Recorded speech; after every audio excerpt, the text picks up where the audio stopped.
Alors, ça commence par Amar Rabbi Abba. Amar Rabbi Abba. Amar Rabbi Abba. Akol Modim. Tout le monde est d'accord. Chez Nigalou Israël Mimitzraïm. Chez Nigalou Israël Mimitzraïm. Tout le monde est d'accord que quand les Bnei Israël ils ont été sauvés d'Égypte, l'eau Nigalou et la Ba'erev, ils ont été délivrés le soir.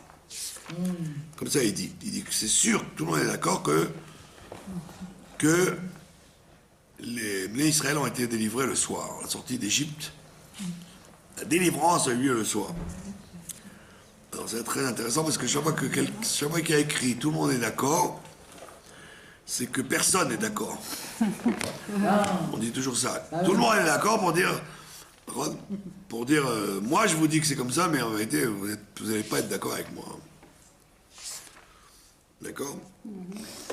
Et d'où il le sort? Chez Nehemar, il est écrit dans Dvarim, dans la parashat Re'eh, Otziacha Hashem Elokecha Mimitzraïm Laila.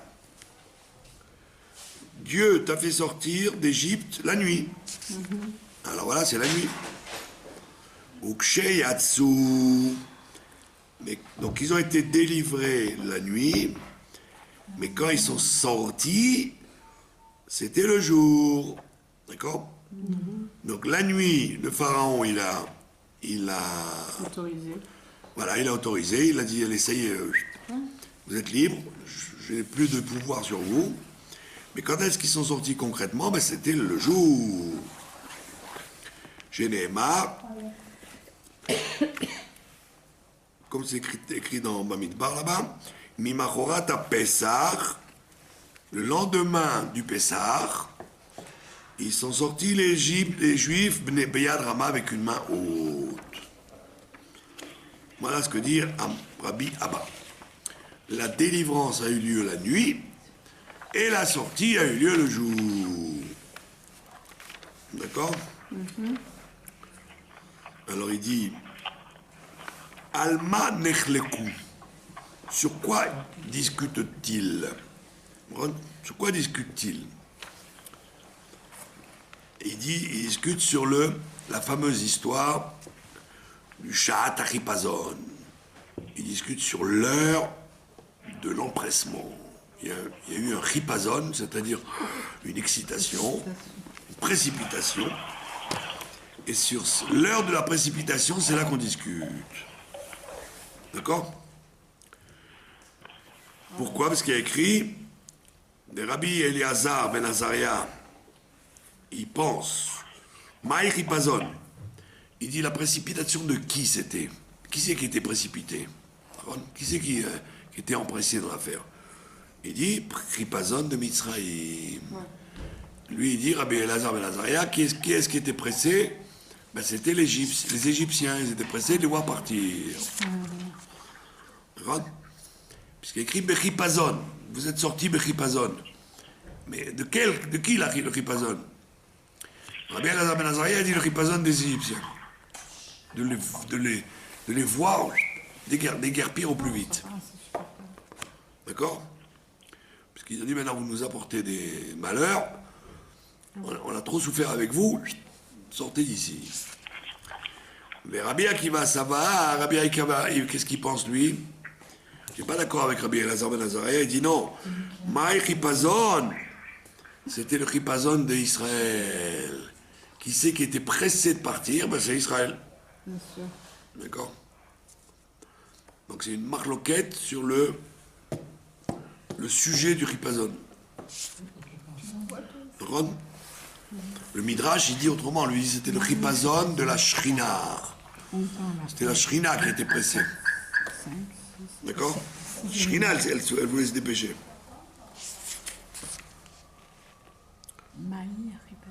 Mais là, on a deux chitotes, d'accord? Rabbi Elazar ben Azaria, Chipazon de l'Égypte, et la chita de Rabbi Akiva, Chipazon d'Israël. Et il te dit, Tania Lamiachi, on a une braïta qui dit la même chose. Il y a écrit Otziacha Hashem Elokecha Bemitzraïm Laila. Dieu t'a fait sortir la nuit. Vechiba Laila Yatsu. Dieu il t'a pas fait sortir la nuit. On sait très bien qu'ils sont sortis à midi. La nuit. ils ont mangé le Pessah avec leurs sacs et leurs chaussures, mais quand ils sont sortis, en plein jour, pour pas que les Béné Israël disent on s'est sauvés comme des voleurs.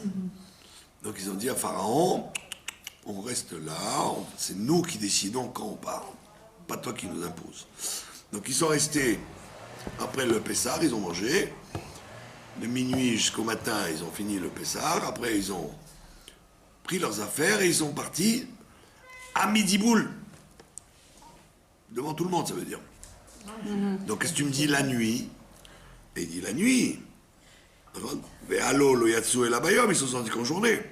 Chez Neymar, Machorat à Pessah, ils sont sortis le lendemain de Pessah, c'est-à-dire dans la journée. Yatsu ben Israël beyad Rama. Et là, Melamed Shitrila lahem Geoula mibaerev. C'est pour t'expliquer que la Geoula, elle a commencé la veille. Elle a commencé à minuit, la Geoula. Dès que Pharaon il a eu peur de mourir, il a dit allez-vous-en. Mais ça veut dire que plus personne ne les dérangeait, ça veut dire qu'ils faisaient ce qu'ils voulaient en Égypte. Donc ils étaient délivrés, mais ils étaient sur place. Et ils ont attendu 12 heures pour prendre leur bagage. Leur mule chargée d'or et de bijoux. Vous avez compris? Donc il y a eu 2 temps. Le temps de la Géoula et le temps de la Yetzia. C'est différent. Vous avez compris? Donc vous voyez que, comme on approche de Pessah, on est tombé juste dessus.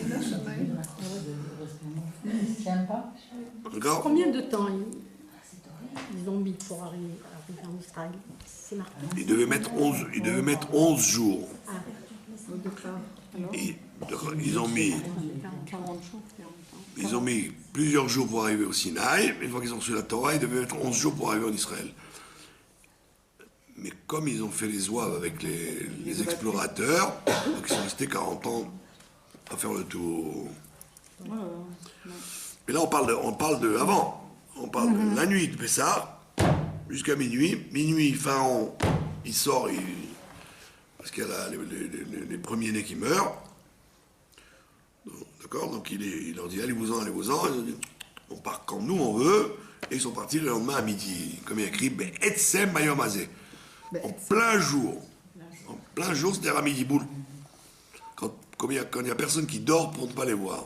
Donc, tout le monde était aux fenêtres en disant ouf, ils s'en vont ceux-là.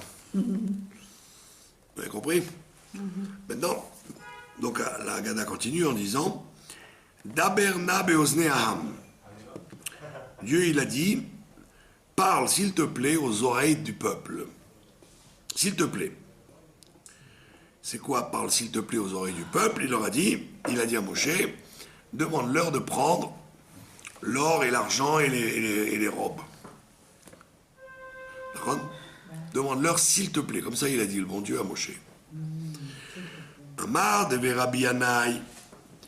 C'est connu que le mot na veut dire, c'est une expression de bakasha.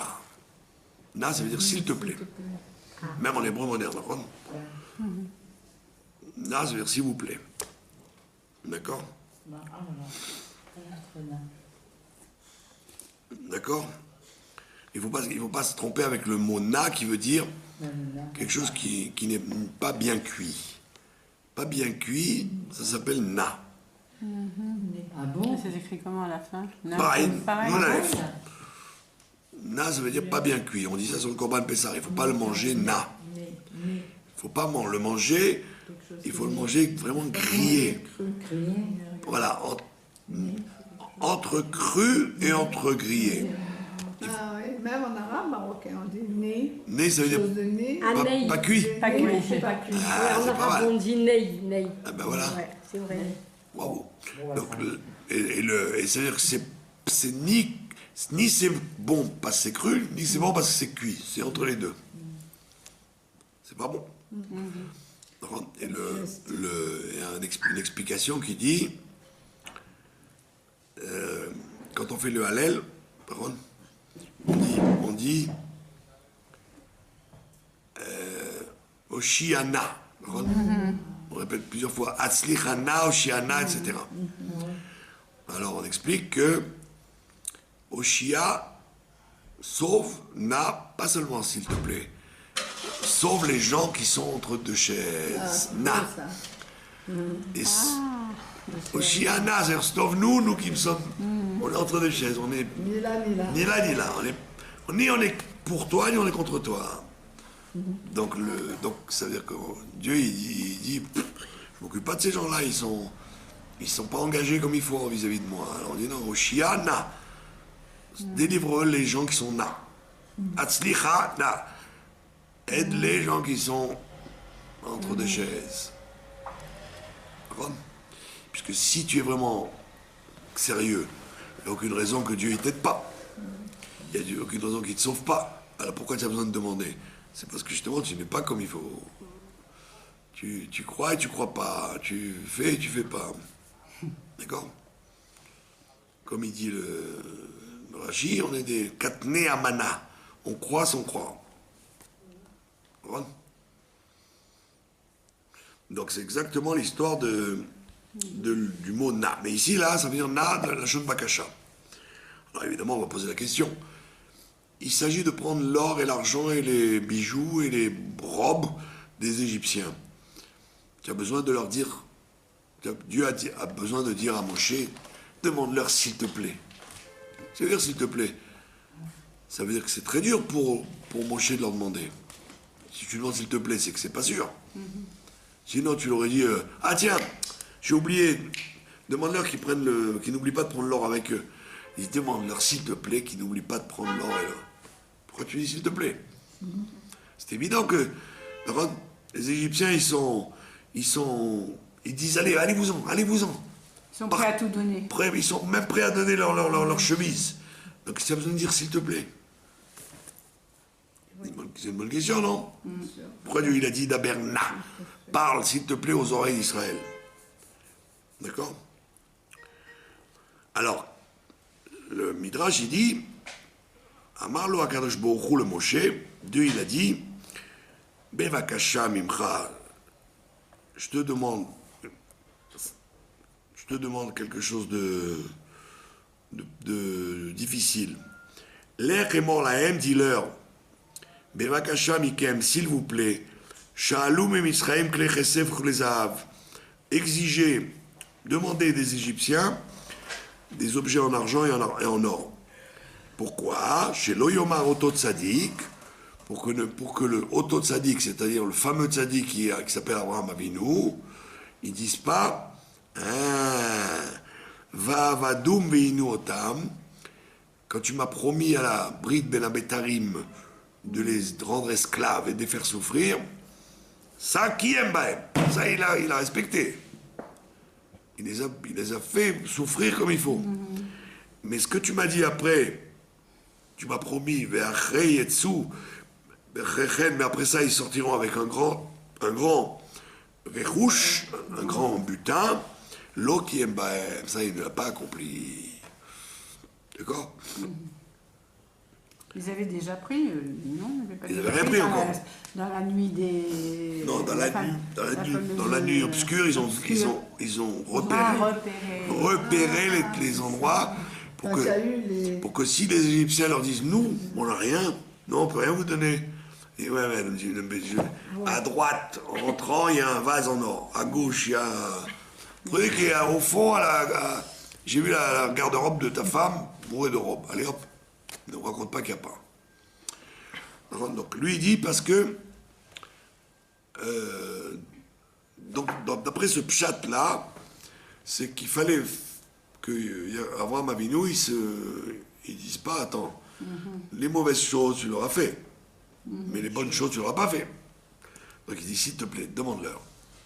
Alors l'explication que le Midrash il dit Amroulo, les Bnei Israël lui ont dit à Moshe ou le vaï shenetze me'atzmenu, il dit qu'on sorte comme ça, qu'on sorte nu et cru. Alors il dit Machal Adam, ça ressemble à un homme, Shaya Chavouj Bebet Asurim qui était en prison, Vayum Remlo Bnei Adam, et les gens lui disent, les Machar Motzi Motra, demain on te sort, Mi Beta Asurim, Mais notnim lecha mamon arbe, on te donnera beaucoup d'argent demain.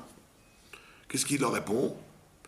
Puisqu'il est dans une prison difficile, il n'est pas dans une prison israélienne, d'accord, où les terroristes, ils ont la télé, cigarettes, les études.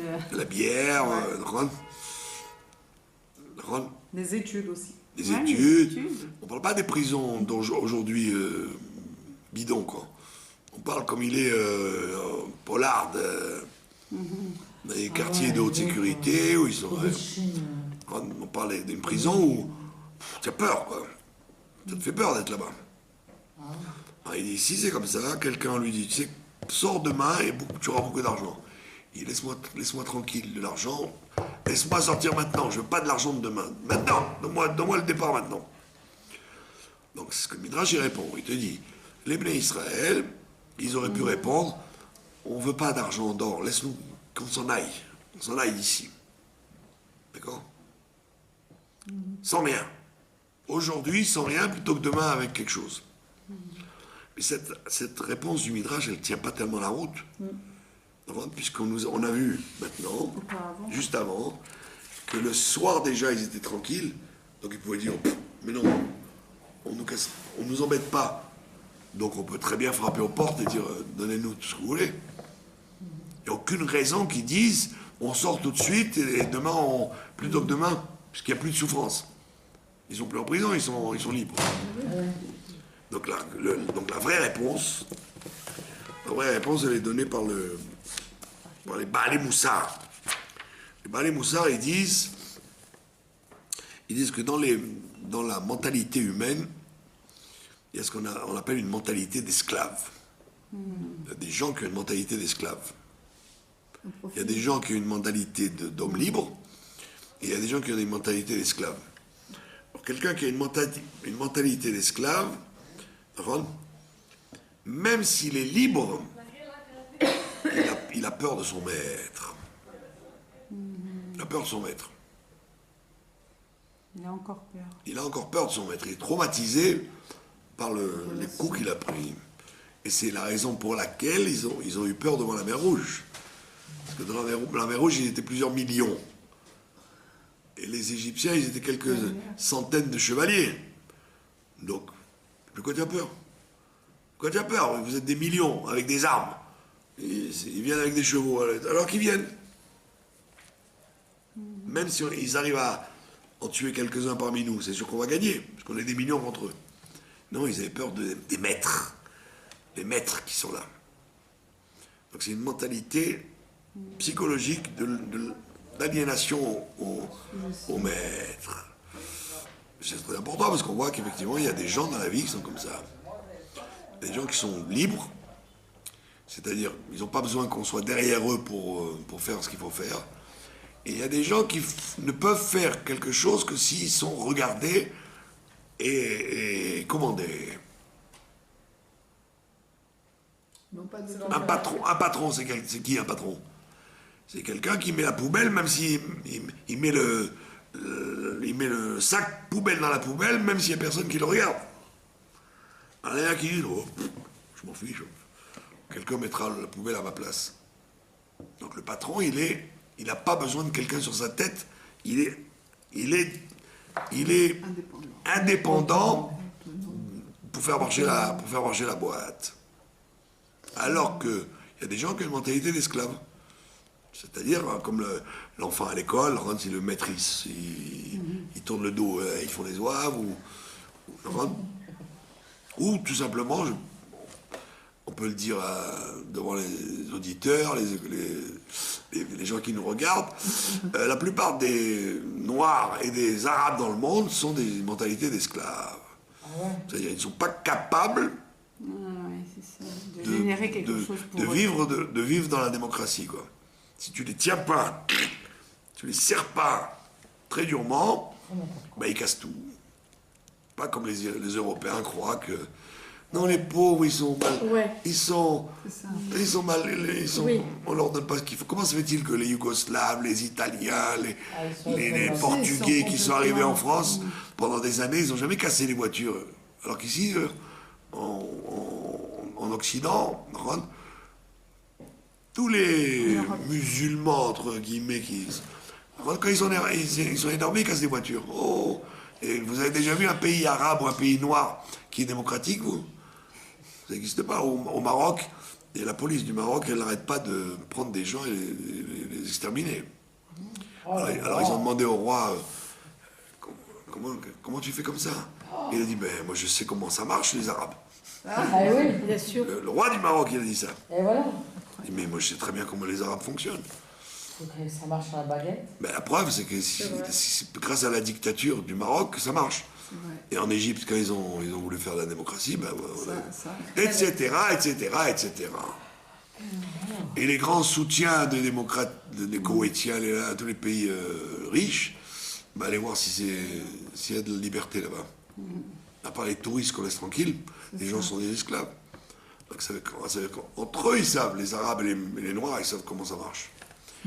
Alors, les Occidentaux qui sont bêtes comme leurs pieds, c'est ça le problème. et les Juifs gauchistes, ils croient que la démocratie, on peut donner ça à tout le monde. Mais non, tu peux donner la démocratie qu'à des hommes libres. Mais la majorité de l'humanité sont des esclaves. Alors eux, ils étaient des esclaves. 210 ans, ils sont devenus des esclaves dans leur tête. Ouais. Ça veut dire, donc il fallait leur dire, s'il te plaît, il fallait leur dire, sois capable de frapper à la porte. Il dit, monsieur le maître, donne-moi de l'or. Ils avaient peur d'aller. Donc c'est pour ça qu'il a dit, s'il te plaît. Vous avez compris? Ils ont dit quoi? Nous, pendant 210 ans, on a pris des coups. On va taper à la porte pour dire, allez, donne-moi tout ce que tu as. Donc c'est évident que c'est pas en un jour qu'on enlève cette mentalité d'esclave. On ne peut pas changer un comportement. Voilà. Donc c'est pour ça qu'il a eu besoin de dire, s'il te plaît, demande-leur, parce qu'ils vont pas le faire sinon. Ils n'oseront jamais. Ils n'oseront jamais. Vous avez compris? Donc en vérité, et c'est pour ça que la Chassidoute, elle dit que l'esclave, c'est une neshama. Il y a des gens qui ont une neshama d'esclave dans le monde, et il y a des gens qui ont une neshama d'homme libre. Aussi de commandeurs, il y en a qui commandent. Non, c'est dans le nefesh de l'être humain. Il y a des neshamot Qui sont libres pour être commandants. qui sont faits pour être libres. Responsables aussi. Ça veut dire responsable, c'est ça être libre. Et il y en a qui sont faits pour être esclaves. C'est-à-dire, si tu leur dis pas ce qu'il faut faire, eh ben, ils le font pas. Ils ont besoin Un schéma? du bâton qui est derrière eux. Donc c'est pour ça qu'il y a dans les Neshamot, il y a le Evet Kanani, le Evet Ivri, la jeune fille, la servante, et il y a l'homme libre, il y a toute une catégorie de Neshamot. D'accord? Donc à ce moment-là, ils étaient dans un statut d'esclaves. Pas longtemps. Vous avez compris? Donc c'est pas du tout pour rien qu'il a dit s'il te plaît, parce qu'il savait très bien que les Bnei Israël, ils n'oseraient pas demander. Et qui c'est qui avait bien compris ça? Ben, c'est le pharaon. Le pharaon, quand Moshe il dit ben voilà, allez hop, on s'en va. Mais il a dit mais tu comprends rien. Tu crois qu'ils sont esclaves parce que je leur fais du mal? Ils sont esclaves parce que dans l'âme, ils sont esclaves. Vous, les Lévi'im, vous êtes libres. Donc, il leur dit, roule Sivlotechem. Allez à votre travail. L'étude de la Torah, le service de Dieu, c'est pour vous, les Lévi'im. Mais la majorité des gens, tu veux en faire un peuple d'hommes libres qui vont étudier la Torah. Bah putain. C'est pour ça qu'on dit l'élite. Donc il n'était pas du tout l'élite. Pharaon, il avait raison. Vous voyez bien que pendant tout le temps qu'ils étaient dans le désert, ils avaient besoin du bâton. Ils avaient besoin du bâton. Ils avaient une mentalité d'esclave très longtemps. Oui, mais on les a dressés pour ça aussi. Lui aussi, il a pris la pelle et il a joué à l'esclave au début. Si vous avez vu la case de l'oncle Tom, Non. vous voyez dans ouais. les films américains, vous voyez qu'effectivement, il y a des esclaves qui n'ont pas du tout la mentalité d'esclave. Ils se font battre, mais ils attendent la révolte. C'est ça. Donc si ça marche, c'est que tu es comme ça. Si ça marche, c'est que tu es comme ça. Sinon, jamais tu t'adapteras à l'esclavage. Il y a une rébellion, etc. Et tu attends qu'elle se présente pour la faire. Donc Pharaon, il avait raison. Il lui a dit, qu'est-ce que tu perds ton temps avec cette histoire de sortir d'Égypte? Vous, les Lévites, vous êtes des gens libres. Mais la majorité, ils aiment ça. Donne-leur des coups et un peu de pain, ils sont contents. La preuve, c'est qu'ils ont dit, où est l'Égypte? Ah, l'Égypte, on regrette, on mangeait bien. Donc ça veut dire qu'ils avaient en eux ce côté d'être esclaves. Et Dieu, il lui dit, non, il faut insister. Profondément, ils peuvent être des hommes libres. Donc dis à Pharaon qu'il se trompe. D'accord? N'est-ce pas? Ben oui, donc en vérité, Pharaon, c'est la réalité. C'est ça. Et Moshe, c'est la révolution, quoi. C'est de dire, non, il fait pas nuit, il fait jour. Je te dis qu'il fait nuit. Moi, je te dis qu'il fait jour. D'accord? C'est dévoiler un potentiel qui est caché, quoi. Et donc tous les êtres humains, les juifs, les goïs, ils ont une mentalité d'esclave. Il n'y a rien à faire. D'accord? C'est curieux comme parce qu'Abraham, il était Lui, c'est un révolutionnaire, Abraham Avinu, mais est-ce que vous pouvez rendre un peuple une élite? En général, un peuple, ça ne peut pas être une élite. Non, bien sûr. Mais ce que la Torah dit, vous allez sortir de là, vous allez recevoir la Torah. C'est quoi la Torah? La Torah, tu es libre. La Torah, il n'y avait pas un policier devant chaque maison pour vérifier s'il faisait Shabbat, Kippour. Vous voyez pas. S'il n'y avait pas un beddin, il n'y avait pas quelqu'un qui venait se plaindre. Il m'a volé, il m'a frappé. Mais quelqu'un qui ne faisait pas Shabbat, il peut se cacher dans la maison. Fumer une cigarette dans la maison, personne ne lui disait rien. Vous avez compris? Donc ça veut dire que on te demande d'être libre. Ça veut dire, même s'il n'y a personne qui te surveille, tu as peur du bon Dieu. Tu es esclave du bon Dieu. C'est ça, être libre. Comme il disait comme il a dit Rabbi Zouché. Rabbi Zouché d'Anipoli, il y avait le chef de la police, il est venu, il lui a dit, il a vu le grand mouvement dans la ville. Et qu'est-ce qu'ils font là? Qu'est-ce que vous faites? Ben, c'est bientôt Pessah. C'est bientôt Pessah. Ah oui, c'est quoi Pessah? Tous les juifs, ils chassent le Hametz, ils préparent ils nettoient les maisons. Il dit, ah bon, et tout le monde fait ça? Il dit, oui, tout le monde fait ça. Il n'y a pas, tu peux venir le soir du Seder, tu ne verras pas 1 gramme de Hametz chez les gens. Mais c'est pas possible. Il dit, ben oui. Il dit, moi, je suis le chef de la police. Et je sais que quand le tsar, il avait décidé qu'il y ait un impôt sur la vodka. Chaque fois qu'il y a de la vodka, il prenait une taxe. Comme la taxe sur la sécurité sociale. Donc le tsar, il faisait une taxe sur la vodka. Ou le schnapps, toutes les boissons alcoolisées. Mais il a dit, on sait très bien que dans toute la Russie, dans chaque cave, il y a de la vodka clandestine, que les gens fabriquent pour ne pas payer la taxe.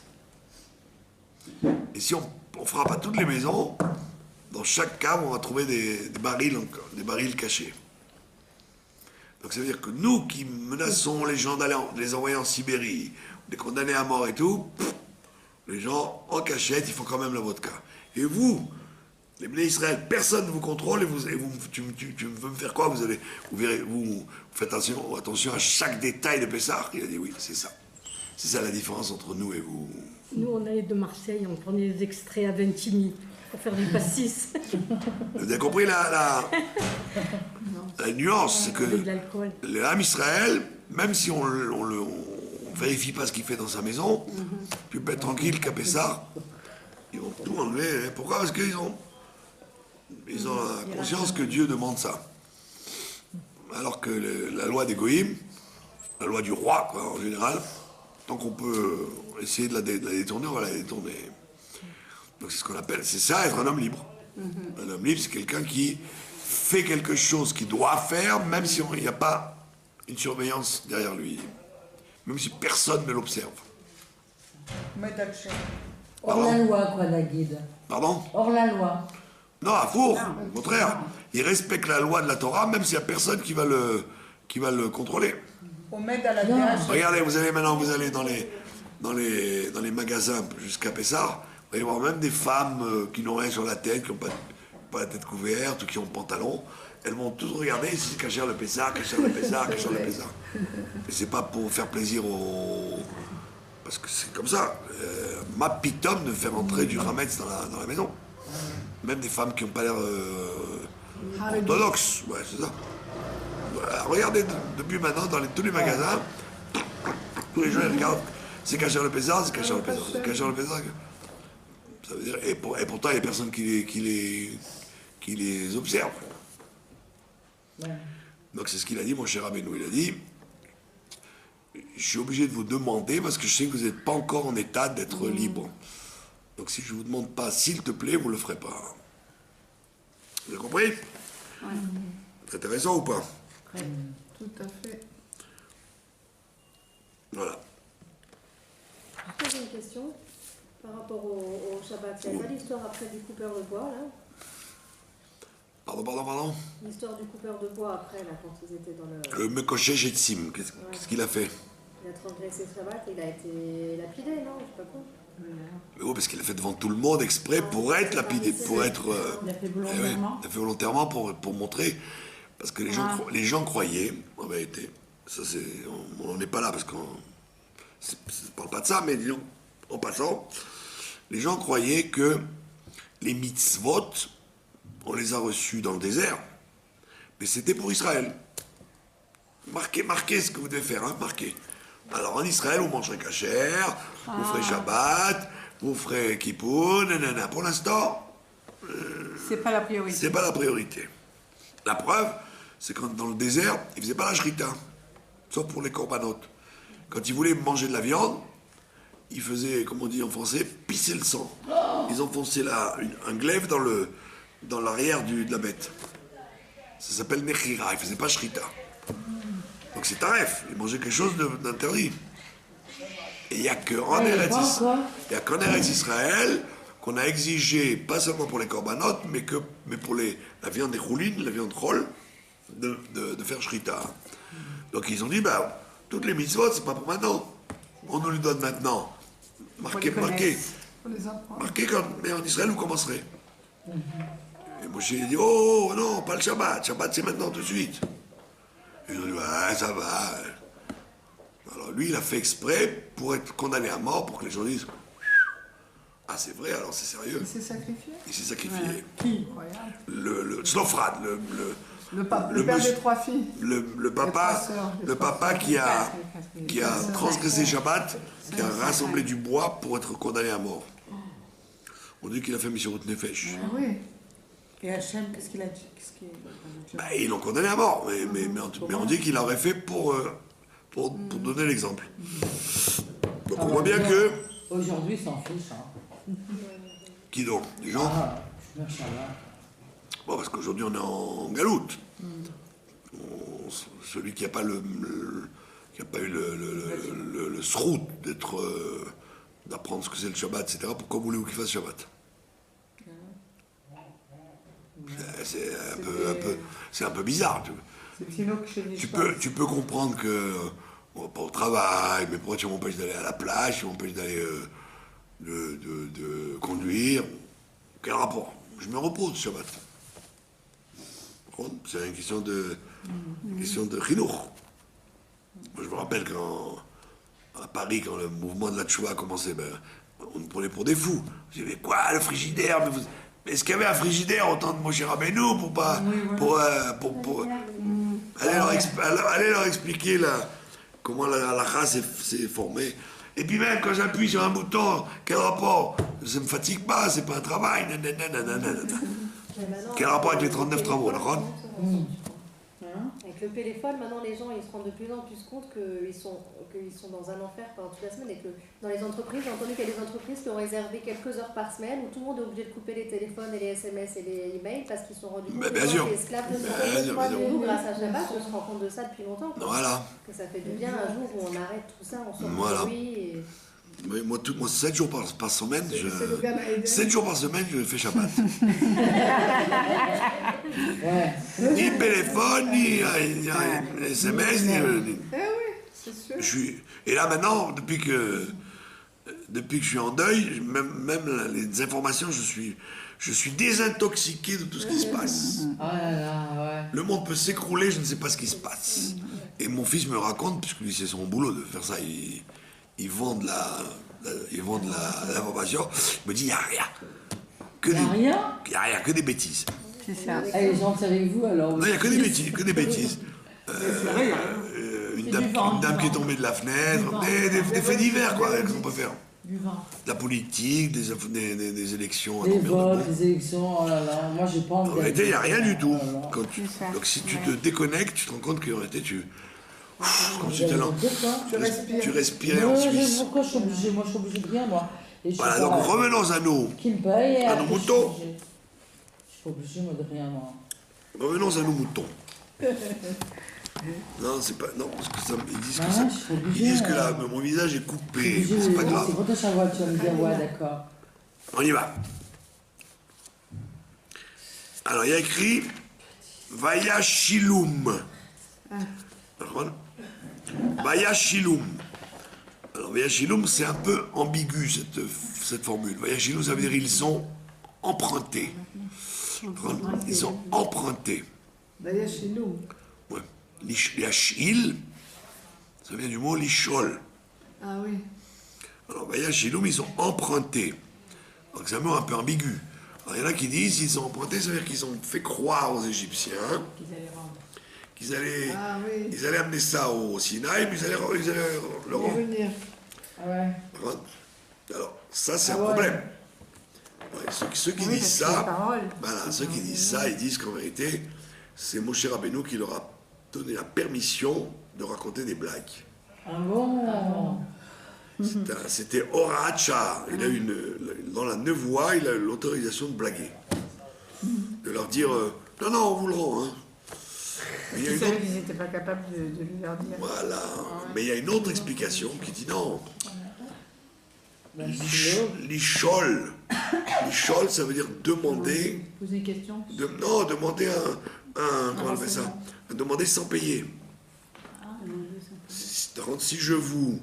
Si je vous emprunte votre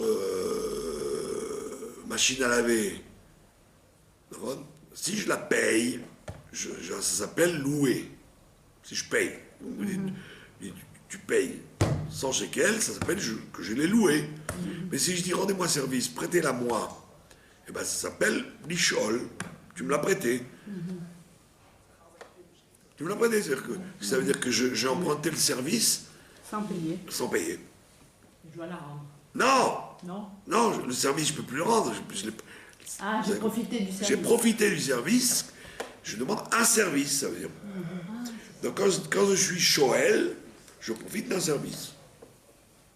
Donc ils leur ont demandé, rends-moi service, donne-moi tout ça. Et les autres leur ont dit, allez bon, prends. Vous avez compris? Donc il y a deux explications. Une explication qui dit que Moshe, sachant qu'il n'aurait pas osé leur demander, il leur a dit, prêtez-nous pour un certain temps, parce qu'on ne sait pas ce qu'il veut, le bon Dieu. Peut-être qu'il voudra de l'or, de l'argent, des habits, donc on ne sait pas ce qu'il veut. Donc pour l'instant, donnez-nous ça, puis après on le ramène. L'autre explication dit non, c'était simplement un emprunt, donne-moi ça. Quand tu es Shoel, quand tu demandes une bouteille d'huile, ben, tu ne vas pas la rendre, tu vas la consommer. D'accord?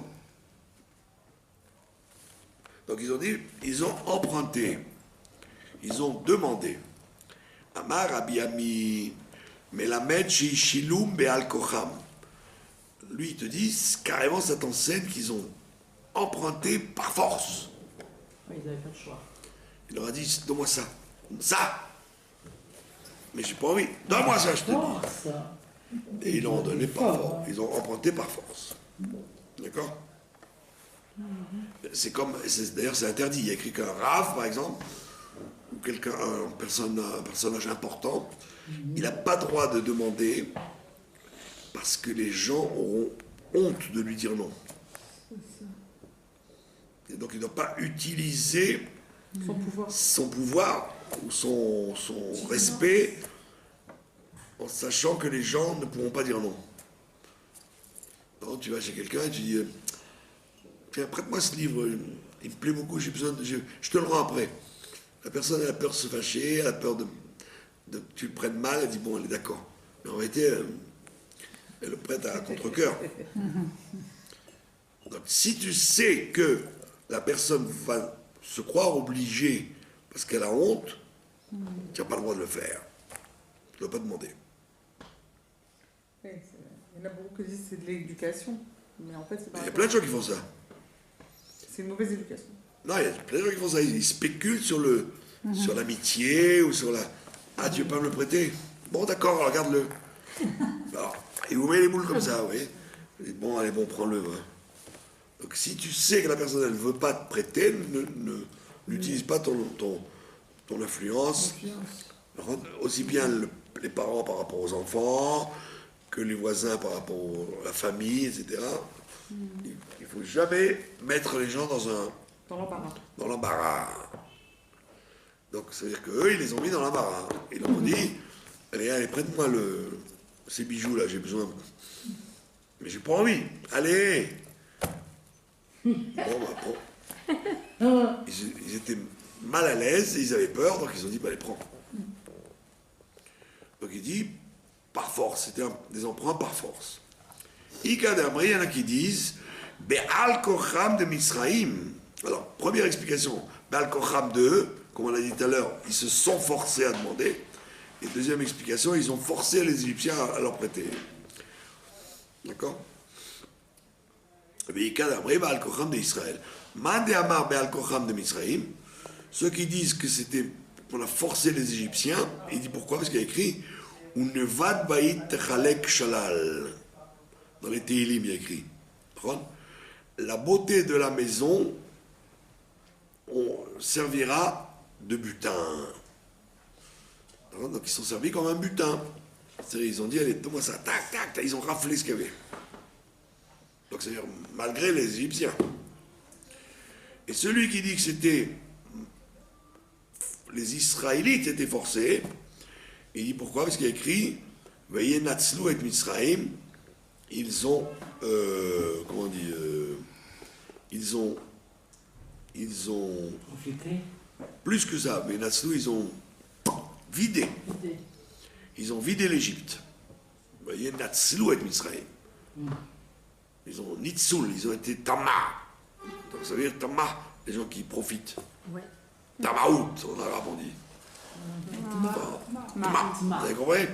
Ça veut dire, comment on dit, bleed, comme disent les Tunisiens. D'accord? J'ai donné un doigt, tu m'as pris le bras. Donc c'est une formule. Donc vous voyez, Natzlou, ça veut dire que j'ai profité jusqu'à la moelle. Quoi. C'est ça. Allez, donne-moi ça, et puis encore, allez, donne-moi ça, et ça, et ça, et ça. Et les gens me disaient, va-t'en, prends, va-t'en. Dégage. Ils n'en pouvaient plus. Comme il y a un proverbe tunisien, il dit si ton ami est de miel, ne le mange pas tout. Voilà. Donc il te dit, C'est vrai. d'accord, Amar Abiami, il te dit, mais la met chez Assouam que Metsuda chez Badagan, il te dit qu'ils ont fait de l'Égypte comme un piège où il n'y a plus un gramme de blé. Alors Rachi explique que une Metsuda c'est un piège à oiseaux. Le piège à oiseaux, le piège aux oiseaux, c'est que vous mettez des graines, avec on attrape oiseau. Donc l'oiseau il vient pour manger le grain et paf, il se fait attraper la patte. Donc ils ont tout enlevé ce qu'il y avait en Égypte. comme le piège où il n'y a plus de grains. Il a la reine. Les oiseaux, ils ont tout mangé. Et le Resh Lakish, il dit non, ils en ont fait comme une fosse marine où il n'y a plus de poissons. D'accord? Dans les fosses marines, les poissons, ils se cachent. D'accord? Et il arrive quelquefois que il n'y a plus rien dedans. Alors la Chassidoute, elle explique que pourquoi tu me donnes deux exemples, Laurent? Le grain des oiseaux et les poissons dans l'eau. Alors Chassidoute, elle dit que le monde se partage en deux niveaux. Le monde dévoilé et le monde caché. Le monde dévoilé et le monde caché. Le monde dévoilé, ça correspond au grain sur la terre. Le monde caché, c'est le monde des poissons. Alors ça veut dire qu'ils ont pas simplement pris l'or, voilà ce qui est évident, l'or, l'argent, etc. Mais ils ont pris l'étincelle divine qu'il y avait derrière. Ils ont fait avodat abirurim, ce qu'on appelle. Vous avez compris? Ils ont pris le monde caché, le monde dévoilé qu'il y avait en Égypte. Pas seulement les bijoux matériels, mais ce qu'il y avait derrière, c'est-à-dire le Qu'est-ce que ça fait? La chute de la civilisation égyptienne, c'était après que les... ouais, effectivement. Effectivement. Oui, quand il n'y a plus de juifs, tu pourras faire. Donc... Effectivement. Ils ont rendu l'Égypte comme les juifs en Espagne. Ils ont quitté l'Espagne, c'était zéro. Ils avaient des trucs voilés, eux, les Égyptiens, pour dire que c'était voilé. Non, ils n'avaient rien. Non, pour pouvoir leur enlever même la nature même de l'essence même de la... Quand vous étiez au Maroc, par exemple, Dieu, il a mis des étincelles dans ce pays. Donc quand vous avez mangé du couscous, ou vous avez pris une robe, ou chanté une chanson de ce que je sais moi, Andalousie, vous avez donc, en même temps que vous avez pris la chose matérielle, vous avez attrapé le nitzot seloki qu'il y avait dedans. Pour ça, donc c'est ce que tu dis, Resh Lakish. Resh Lakish te dit non, il n'y a pas que l'or et l'argent qu'ils ont pris, ils ont pris même les poissons de la mer, c'est-à-dire même les étincelles qu'il y avait derrière. Et c'est ce qu'on fait. Tout ce qu'on fait, c'est ce travail-là qu'on fait. Un jour, il y a un gars qui passe devant le rabbi et lui dit, mais puisque les Bnei Israël doivent aller dans le monde entier pour élever les Birourim, comment ça se fait qu'on n'a pas été exilé en Chine ou en Corée? Et le rabbi lui fait, regarde ton manteau. Il lui fait comme ça, vraiment, regarde ton manteau. C'est Medine Sina. C'est tout ce que tu as, ça vient de Chine. Donc j'ai pas besoin d'aller en Chine. Pour l'acheter. Les ouvriers chinois qui t'amènent la chemise ou quand vous allez à Max Stock, vous achetez des trucs, en réalité vous achetez du chinois et du coréen et du truc. Donc vous avez évité que des juifs aient besoin d'aller en exil pour élever la Chine. La Chine, on l'élève par le fait qu'on achète tout ce qu'ils font. Les étincelles divines. Beau ça. Donc il y a un doute, c'est ça. Pourquoi on a été dans tous les pays pour être en Galoupe? On a été chaliard. Chacun il a été chaliard dans un pays, dans une ville pour élever les musiques, les habits, l'économie, la gastronomie, tout ce qu'il y avait quoi. J'ai entendu dire qu'en Chine, ils n'ont pas tenu les juifs. Il y avait eu un essai de galoute là-bas et la touma était tellement grande dans ces pays-là qu'ils sont tombés rapidement. Dans tous les pays, les pays... parce que les Bnei Israël ne peuvent être en galoute que ou chez Edom ou chez Ishmaël. Il y a une petite communauté. Mais dans les autres pays, c'était pas pour eux. Kitso, voilà ce qu'ils ont fait en Égypte. Donc ça veut dire c'est pour ça qu'il fallait absolument ramener toute cette richesse avec eux. Il ne fallait pas laisser en Égypte. D'accord? Et c'est d'ailleurs pour ça qu'il a écrit que Yosef Hatzadik, il avait coupé tout l'or d'Égypte, c'était tout l'or du monde. Tout l'or d'Égypte était en... Tout l'or du monde était en Égypte. Oui, à cause de la famine. À cause de la famine. D'accord. D'ailleurs, il a écrit que où est l'or? Le Bereshit, il vous dit que c'est là où le Nil prend sa source. Et effectivement, où le Nil prend sa source? En Afrique du Sud, où il y a eu les gisements d'or et de c'est là-bas que l'or Les commence. diamants aussi. Et donc ils amenaient l'or de là-bas, les Égyptiens. Parce qu'il n'y a pas d'or en Égypte. Ils allaient en Afrique du Sud pour aller le chercher. Et donc Yosef, il a tout pris cet or que les gens lui ont donné. Il a partagé en 3 trésors. Un tiers, il a... comment on appelle ça? Il a... Fondu. C'est Korah qui l'a pris. C'est Cora. Un tiers, bon d'accord. Korah se l'est empoché. Un tiers, c'est Antonin, l'empereur Antonin qui l'a récupéré. Ça veut dire, c'est tout l'or des Américains d'aujourd'hui, quoi, en fait. C'est l'or de Rome. Parce que, et le troisième, c'est le Mashiach qui nous le donnera. Troisième tiers. Et ça correspond à tout le travail qu'on a fait dans la galoute. Vous avez compris? Donc c'était impératif que les Israël vident l'Égypte de ses richesses. C'est pour ça que l'autre fois il y avait une discussion, il y a quelqu'un qui m'a dit alors c'est peut-être pour ça qu'on a le droit de faire des escroqueries en France. Ah ouais.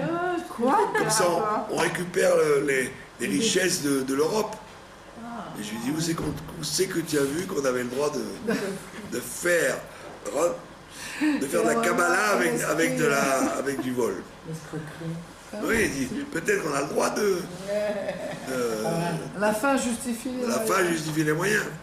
Je dis non, quand on parle de ça, il dit que ce soit être cachère. Parce que c'est basé sur... Voilà, c'est que les nations vont te dire tiens, oh, Voilà. pas que tu dois lui. Et justement, c'est ça le problème, c'est qu'ils ont tellement volé les gens. Là, ils ont trouvé 2000 pièces. Alors maintenant, qu'est-ce qui se passe? Ils ont rendu. Pourquoi les Juifs, à travers les siècles, ils ont toujours laissé leur fortune là où ils étaient à Rome? C'est très rare les gens intelligents qui ont su partir Avec avant. leur bien. La plupart des gens, ils sont partis, comme disent les pieds noirs, une main devant, une main derrière. Voilà, c'est ça. Vous la connaissez celle-là? C'est vrai. Une main devant, une main derrière. J'avais compris ce que ça voulait dire. Ça veut dire qu'en vérité, c'est qu'ils ont oublié de faire le maaser comme il faut. C'est ça. Et ils ont, donc on leur a dit, ah, tu fais pas les mitzvot avec ces fortunes-là, allez, ça doit rester là où c'est. Ouais. Ah, Tout à fait. Parce que regardez par exemple, il y a beaucoup de rabbis chassidiques qui sont très riches et qui ont réussi à être riches malgré la guerre, malgré la... Bien sûr. Comment ils ont réussi? Parce qu'ils ont toujours fait attention Respecté. à ce que l'argent soit... Ah, c'est propre. Bah oui, C'est pas l'argent qui coule, c'est la bracha dans l'argent. voilà. Bien sûr. Mon père, il me disait, nous sommes tellement riches que nous pourrons vivre milliardaires pendant 5 générations. Et il s'est retrouvé une main devant, une main derrière. Alors, pourquoi? Parce qu'il y a écrit Biglal, il y a un galgal, il y a un roue qui tombe. Donc même si tu donnes beaucoup de maaser, beaucoup de tzedaka, etc., tu n'en donnes peut-être pas assez par rapport à ton argent. Bon. Et donc c'est pour ça que, malheureusement, à travers l'histoire, que ce soit l'Espagne, l'Allemagne, la Hongrie, le Maroc, tous les pays où les Juifs étaient, ils ont beaucoup laissé d'argent, parce qu'effectivement, il n'y avait pas d'étincelle dedans, ils n'ont pas su le récupérer. Voilà.